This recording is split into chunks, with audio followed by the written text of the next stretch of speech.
Let's talk a little bit about Donovan Mitchell. I know you wrote an article about it. If he's not an all, you got to tell me 10 guys in the league that are better than him. I mean, he's a reserve, really?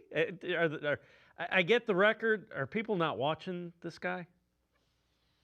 I don't think they are. I mean, Donovan said it the other night when I asked him about it. He was expecting to not be an all-star starter. Now, I think part of that was just him being humble. I think part of that was him just kind of accepting his fate.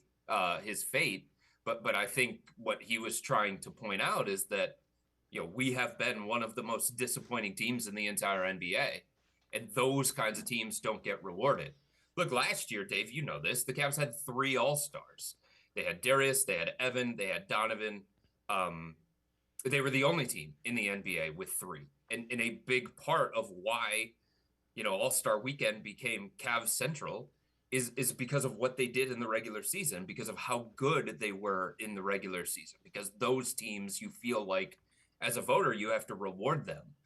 In saying that, All-Star is also partially an individual honor. And sometimes you have to evaluate the individual independent of the team. And the Cavs aren't in the situation that they're in where they're considered one of the most disappointing teams in the NBA because Donovan has nothing to do with Donovan. No. Donovan's been great. Yep. He's been an MVP candidate.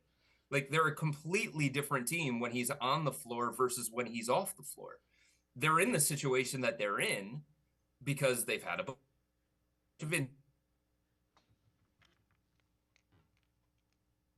take as an offensive force, because Darius Garland has not played like an all-star in the first half of the season. Now, there are obviously circumstances tied to that, and we have to, put it into perspective and stuff like that.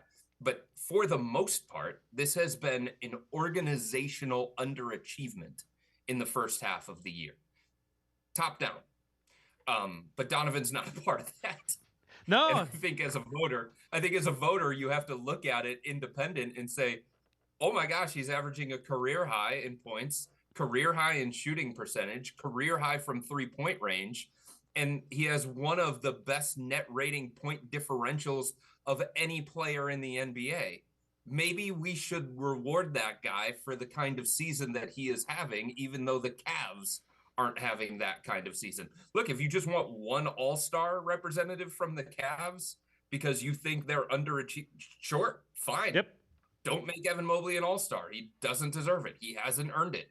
Don't make Darius Garland an all-star. He doesn't deserve it. He hasn't earned it. Donovan Mitchell deserves it. In fact, he was the second name that I clicked on my personal official all-star ballot from the Eastern Conference.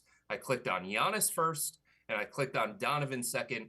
I don't even think there was any kind of debate. I'm with you. There are games he has dragged them to victory pretty much single-handedly.